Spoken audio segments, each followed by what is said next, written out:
अगला जो तीसरा क्वेश्चन आया था, तीसरा क्वेश्चन आता है प्राचीन उत्तर प्रदेश के इतिहास के अध्ययन के लिए विभिन्न स्रोतों के महत्व का विवेचन कीजिए। यानी उत्तर प्रदेश का जो प्राचीन इतिहास है उसके बारे में अध्ययन करने के लिए कौन कौन सा स्रोत हैं, किन किन तरीकों से हम अध्ययन कर सकते हैं, जान सकते हैं कि उस समय क्या हो रहा था।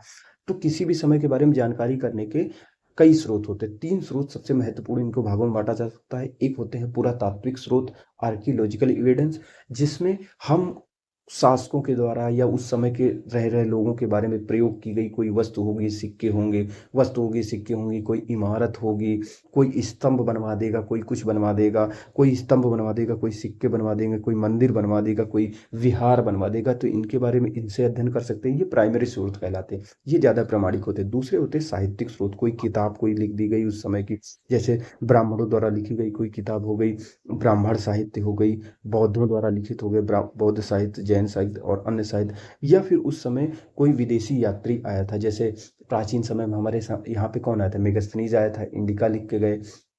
फिर चीनी यात्री आए, वेनसांग आए, फायान आए, इत्सिंग आए, फिर ईरानी अरबी यात्री आए, अलबरूनी, सुलेमान आ गए। तो ये तो हो गए, लेकिन उत्तर प्रदेश के संदर्भ में क्या है, तो उत्तर प्रदेश के संदर्भ में अगर हम पढ़ेंगे तो प्राचीन उत्तर प्रदेश के इतिहास के अध्ययन के लिए इतिहास के प्राचीन उत्तर प्रदेश में इतिहास के अध्ययन के लिए विभिन्न स्रोतों के महत्व का विवेचना कीजिए। तो इसमें पुरातात्विक स्रोत के बारे में, साहित्यिक और विदेशी यात्रियों के विवरण के संबंध में देखते हैं। तो अशोक की अगर बात करें, उत्तर प्रदेश का प्राचीन इतिहास अत्यंत गौरवपूर्ण रहा है, क्योंकि उत्तर प्रदेश का प्राचीन इतिहास भारत के प्राचीन इतिहास से अंतर संबंधित रहा है। बिल्कुल सही बात। उत्तर प्रदेश का इतिहास जानने के मुख्यतः तीन स्रोत रहे, एक पुरातात्विक, एक साहित्यिक, एक विदेशी यात्रियों का विवरण। पुरातात्विक स्रोत के अंतर्गत हम क्या देखें, पुरातात्विक स्रोत के से अगर हम संबंध देखें तो कई प्रमुख राजवंशों के अभिलेख मिलते हैं। जैसे हमको मौर्यों के अभिलेख मिलेंगे, सम्राट अशोक का मिलेगा, गुप्तों के अभिलेख मिलेंगे, कनिष्क का भी कुछ हो सकता है, कुछ मिले।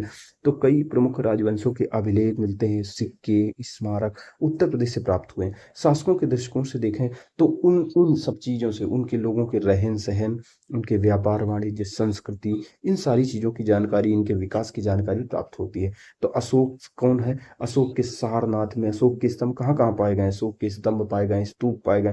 अशोक के सारनाथ, प्रयागराज, कौशाम्बी सारनाथ है, वाराणसी में प्रयागराज, इलाहाबाद में कौशाम्बी, मेरठ, अहरौरा यानी जो मिर्जापुर में से अभिलेख प्राप्त हुए। समुद्रगुप्त की भी प्रयाग प्रशस्ति प्राप्त हुई है।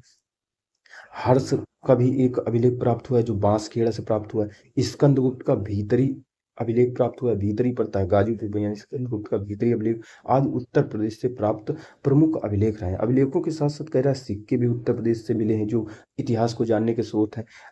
अधिकांश गुप्त राजाओं के सिक्के उत्तर प्रदेश में मिले हैं। सिक्कों के साथ साथ प्रमुख स्मारक भी मिले हैं, मंदिर मिले हैं, चैत्य मिले हैं, स्तूप मिले हैं। जैसे मंदिरों में देवगढ़ का दशावतार मंदिर आ जाता है।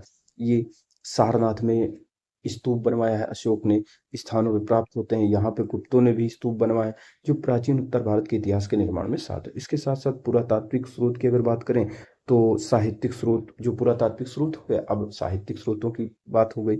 अब बात करें विदेशी यात्रियों के विवरण का भी महत्वपूर्ण योगदान होता है। जैसे साहित्यिक स्रोत में क्या हो गया, साहित्यिक स्रोत में महाकाव्य हो गए, जो इतिहास तो नहीं है लेकिन कुछ इतिहास के बारे में थोड़ी मोड़ी जानकारी मिल सकती है। जैसे रामायण, महाभारत, इनका संबंध मूलतः उत्तर प्रदेश से रहा है। जैसे भगवान राम अयोध्या से संबंधित, वो उत्तर प्रदेश में। रामायण है मेरठ, कुरुक्षेत्र में लगी है, दिल्ली के आसपास वाले क्षेत्र वो भी उत्तर प्रदेश है। इसके अतिरिक्त जो पुराण हो गए, उत्तर वैदिक साहित्य, ये भी उत्तर प्रदेश के विषय में महत्वपूर्ण जानकारी प्रदान करते हैं। कई प्रमुख बौद्ध साहित्य हो गए, जैसे अंगुत्तर निकाय, महावस्तु, जैन साहित्य हो गए, जैसे भगवती सूत्र हो गए, इनसे भी उत्तर प्रदेश के विषय में जानकारी मिलती है। इसके अतिरिक्त कई दरबारी कवि होते थे, जैसे राजा के समय में होते थे। जैसे हर्षवर्धन के समय में हरिशेन हो, हर्षवर्धन के समय में हो गए, विक्रमादित्य के समय, हर्षवर्धन के समय में हो गए, समुद्रगुप्त के समय में हो गए तो हरिशेन हो गए, बाणभट्ट हो गए, कालिदास, श्रीहर्ष आदि लेखकों के लेखन भी उत्तर प्रदेश के विषय में जानकारी इनसे भी मिलती है। विदेशी यात्रियों में जैसे फाहियान आ गए, मध्य देश के विषय में इनके बारे में जानकारी इन्होंने दिया है।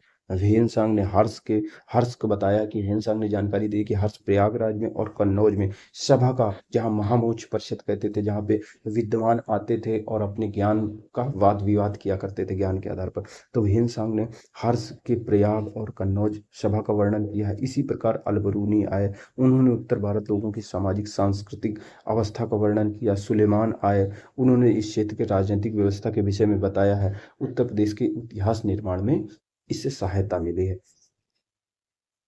अब निष्कर्ष में उपरोक्त विवरण के आधार पर कह सकते हैं कि उत्तर प्रदेश के इतिहास के लेखन में कई स्रोत उपलब्ध हैं, और जिसमें अभिलेख, साहित्य, सिक्के, स्मारक, विदेशी यात्रियों का विवरण आदि प्रमुख है, तथा ये स्रोत एक दूसरे के सहायक तथा पूरक हैं।